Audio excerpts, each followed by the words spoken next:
নমস্কার বন্ধুরা। আজ আমরা এমন একটা বিষয় নিয়ে কথা বলবো যা ৯৯% ট্রেডারের ফেলিয়ারের বা ব্যর্থতার প্রধান কারণ। আপনারা নিশ্চয়ই এমন পরিস্থিতির সম্মুখীন হয়েছেন, মার্কেট হুট করে ওপরের দিকে যাচ্ছে, আপনার মনে হলো এই বুঝি ট্রেন মিস হয়ে গেল, আর আপনি কোনো প্ল্যান ছাড়াই এন্ট্রি নিয়ে নিলেন। অথবা একটা ট্রেডে লস হওয়ার পর সেই লস রিকভার করার জন্য তাৎক্ষণিক রাগের মাথায় আরেকটা ট্রেড নিয়ে বসলেন। এই যে কোনো লজিক বা স্ট্র্যাটেজি ছাড়া শুধুমাত্র ইমোশনের বশবর্তী হয়ে ট্রেড নেওয়া, একেই বলে ইম্পালস ট্রেডিং। আজ আমরা শিখব কিভাবে এই ইম্পালস ট্রেডিং একেবারে জিরো করা যায় এবং ভাবনা পরিষ্কার রেখে একজন প্রফেশনালের মতো ট্রেড করা যায়।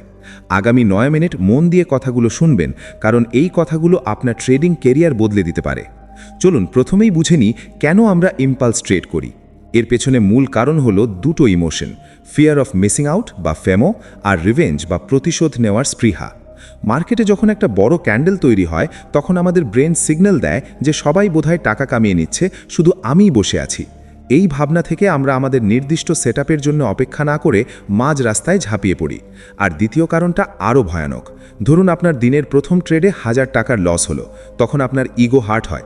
আপনি মার্কেটকে চ্যালেঞ্জ করে বসেন যে এক্ষুনি এই লস আমাকে রিকভার করতে হবে।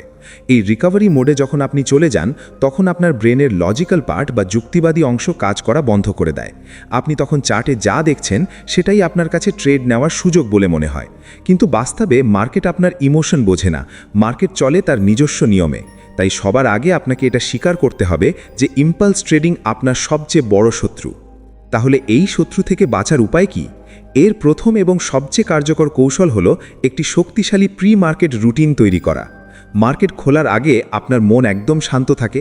সেই সময় আপনাকে চার্ট অ্যানালিসিস করে ঠিক করতে হবে যে আজ আপনি ঠিক কোথায় এন্ট্রি নেবেন এবং কোথায় এক্সিট করবেন। আপনার সেটআপ কী হবে, কোন লেভেল ব্রেক করলে আপনি বাই করবেন বা সেল করবেন, তা আগে থেকেই খাতায় লিখে রাখুন। মার্কেট যখন লাইভ চলবে তখন শুধু ওই খাতার প্ল্যান অনুযায়ী কাজ করবেন। যদি সারা দিনে আপনার কাঙ্ক্ষিত লেভেলে মার্কেট না আসে, তবে আপনি সেদিন কোনো ট্রেড করবেন না। এই নো ট্রেড ডে বা ট্রেড না করার মানসিকতা তৈরি করা একজন সফল ট্রেডারের সবচেয়ে বড় গুণ। আপনি যদি প্ল্যানের বাইরে গিয়ে একটা ট্রেডও নেন, তবে সেটাই আপনার ইম্পালস ট্রেড। তাই নিজের প্ল্যানের প্রতি সৎ থাকুন। দ্বিতীয় কৌশলটি হলো 10 মিনিট রুল বা 10 মিনিটের নিয়ম।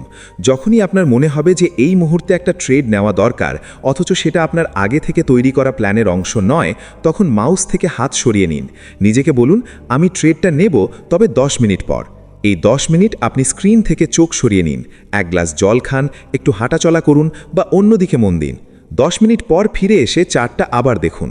আপনি অবাক হয়ে লক্ষ্য করবেন 10 মিনিট আগে আপনার ভেতরে ট্রেড নেওয়ার যে প্রবল তাগিদ ছিল, সেটা অনেকটাই কমে গেছে। তখন আপনার লজিক্যাল মাইন্ড আবার কাজ করতে শুরু করবে এবং আপনি বুঝতে পারবেন যে ওই এন্ট্রিটা কতটা ভুল হতে পারত। ইম্পালস বা আবেগ খুব ক্ষণস্থায়ী হয়। এই 10 মিনিটের বিরতি আপনার আবেগ এবং লজিকের মধ্যে একটা দেওয়াল তৈরি করে দেয়। তৃতীয় পয়েন্টে আসি, যা আপনার মনকে শান্ত রাখতে সবচেয়ে বেশি সাহায্য করবে, তা হলো পজিশন সাইজিং এবং রিস্ক ম্যানেজমেন্ট।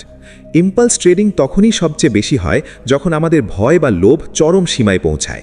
আর এই ভয় কখন আসে? যখন আপনি আপনার আর্থিক ক্ষমতার চেয়ে বেশি লট বা কোয়ান্টিটিতে ট্রেড করেন। ধরুন আপনার ক্যাপাসিটি হলো দিনে 500 টাকা লস নেওয়ার, কিন্তু আপনি এমন একটা ট্রেড নিলেন যেখানে আপনার 2000 টাকা লস দেখাচ্ছে। তখন আপনার বুক ধড়ফড় করবে, আপনি ভয় পেয়ে যাবেন এবং সেই ভয়ের চোটে আপনি ইম্পালসিভ ডিসিশন নেবেন। হয়তো ভয় পেয়ে ভুল জায়গায় লস বুক করবেন, অথবা আশায় বসে থেকে স্টপ লস সরিয়ে আরও বড় লসের দিকে এগোবেন। তাই সর্বদা এমন পজিশন সাইজ নিয়ে ট্রেড করুন যাতে লস হলেও আপনার রাতের ঘুম নষ্ট না হয়। যখন আপনি জানবেন যে এই ট্রেডে আপনার ম্যাক্সিমাম রিস্ক পুরোপুরি আপনার কন্ট্রোলে আছে, তখন আপনার ভাবনা এমনিতেই পরিষ্কার থাকবে। চতুর্থ কৌশল হলো ওভার ট্রেডিং থেকে নিজেকে বিরত রাখা এবং ডেইলি লিমিট সেট করা। ইম্পালস ট্রেডিংয়ের একটা বড় ধরন হলো সারা দিন ধরে ক্রমাগত ট্রেড করে যাওয়া। আপনার ব্রেন একদিনে নির্দিষ্ট কয়েকটা সিদ্ধান্তই নিখুঁতভাবে নিতে পারে। আপনি যখন সারা দিনে 10টা 15টা ট্রেড নেন, তখন শেষের দিকে ট্রেডগুলো সম্পূর্ণ ইম্পালস বা ইমোশনের বশবর্তী হয়েই নেওয়া হয়। তাই নিজের জন্য একটা কড়া রুল তৈরি করুন। দিনে সর্বোচ্চ 2টো বা 3টে ট্রেড নেব। প্রথম ট্রেডে প্রফিট হলে স্ক্রিন বন্ধ করে দিন। প্রথম ট্রেডে লস হলে শান্ত হয়ে দ্বিতীয় ট্রেডের জন্য অপেক্ষা করুন। আর যদি পরপর 2টো ট্রেডে লস হয়, তবে সেদিন টার্মিনাল পুরোপুরি বন্ধ করে দিন। মার্কেট কালকেও খুলবে, পরশুও খুলবে, কিন্তু আপনার ক্যাপিটাল যদি আজই শেষ হয়ে যায়, তবে আপনি আর গেমের মধ্যে থাকবেন না। লস মেনে নিয়ে টার্মিনাল ক্লোজ করার সাহস সঞ্চয় করাটা অত্যন্ত জরুরি।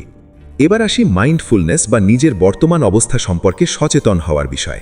ট্রেডিং করার সময় নিজেকে নিজে অবজেক্টিভলি দেখার চেষ্টা করুন। যখন ট্রেড নিচ্ছেন তখন নিজেকে প্রশ্ন করুন, আমি কি এই ট্রেডটা আমার সেটআপ অনুযায়ী নিচ্ছি, নাকি আমার বোরিং লাগছে বলে বা মার্কেট থেকে রিভেঞ্জ নেওয়ার জন্য নিচ্ছি? এই একটা সামান্য প্রশ্ন আপনাকে অনেক বড় লস থেকে বাঁচাতে পারে। আপনি চাইলে আপনার মনিটরের পাশে একটা স্টিকি নোট লাগিয়ে রাখতে পারেন, যেখানে বড় বড় করে লেখা থাকবে আমার প্ল্যান কি, অথবা আমি কি ইম্পালসিভ হচ্ছি। বারবার চোখের সামনে এই কথাগুলো ভাসলে আপনার সাবকনশিয়াস মাইন্ড আপনাকে ভুল ট্রেড নিতে বাধা দেবে। মনে রাখবেন, ট্রেডিং শুধু চার্ট আর ক্যান্ডেলস্টিকের খেলা নয়, এটা মূলত নিজের মনের সাথে খেলা। যে নিজের মনকে নিয়ন্ত্রণ করতে পারে না, সে কখনো মার্কেট থেকে কনসিস্টেন্টলি টাকা বের করতে পারবে না। আরেকটা খুব গুরুত্বপূর্ণ বিষয় হলো ট্রেডিং জার্নাল মেনটেন করা। দিনের শেষে যখন মার্কেট বন্ধ হয়ে যাবে, তখন আপনার নেওয়া প্রতিটি ট্রেড নিয়ে বসুন। শুধু প্রফিট বা লস কত হলো সেটা লিখবেন না, লিখুন কেন আপনি ট্রেডটা নিয়েছিলেন, ট্রেডটা নেওয়ার সময় আপনার মানসিক অবস্থা কেমন ছিল। যখন আপনি আপনার ইম্পালস ট্রেডগুলোর কথা খাতায় লিখবেন এবং দেখবেন যে শুধু ইমোশনের জন্য আপনার কত টাকা লোকসান হচ্ছে, তখন আপনার নিজের প্রতি নিজেরই একটা জেদ তৈরি হবে। এই সেলফ অ্যানালিসিস বা আত্মসমালোচনা আপনাকে পরবর্তী দিনে একই ভুল করা থেকে আটকাতে সাহায্য করবে। আপনি বুঝতে পারবেন যে আপনার কোন নির্দিষ্ট প্যাটার্ন বা কোন পরিস্থিতিতে আপনার ইম্পালস সবচেয়ে বেশি ট্রিগার হয়। সেটা জেনে গেলে তাকে প্রতিরোধ করাও সহজ হবে। সবশেষে একটা কথাই বলবো, ইম্পালস ট্রেডিং একেবারে জিরো করা একদিনের কাজ নয়। এটা একটা সাইকোলজিক্যাল প্রসেস। বছরের পর বছর ধরে আমাদের মস্তিষ্ক যেভাবে কাজ করে এসেছে, তাকে রাতারাতি বদলে ফেলা সম্ভব নয়। কিন্তু আপনি যদি প্রতিদিন একটু একটু করে নিজের ওপর নিয়ন্ত্রণ আনার চেষ্টা করেন, নিজের রুলসগুলোর প্রতি কমিটেড থাকেন, তাহলে ধীরে ধীরে এই বদ্ধভ্যাস দূর হবেই। মনে রাখবেন, মার্কেটে রোজ প্রচুর সুযোগ আসবে। একটা সুযোগ মিস হওয়া মানেই সব শেষ নয়। আপনার মূল লক্ষ্য প্রতিদিন প্রফিট করা নয়, আপনার মূল লক্ষ্য হলো নিজের ক্যাপিটালকে বাঁচিয়ে রাখা এবং ট্রেডিংয়ের সঠিক প্রসেসটাকে ফলো করা। প্রসেস ঠিক থাকলে প্রফিট বাই প্রোডাক্ট হিসেবে এমনিতেই আসবে। তাই আজ থেকেই সিদ্ধান্ত নিন, কোনো ইম্পালস ট্রেড নয়। মাথা ঠান্ডা রাখুন, ভাবনা পরিষ্কার রাখুন, প্ল্যান তৈরি করুন এবং শুধুমাত্র নিজের প্ল্যানেই ট্রেড করুন। তবেই একজন সফল এবং প্রফিটেবল ট্রেডারের পথে আপনার যাত্রা সম্পূর্ণ হবে।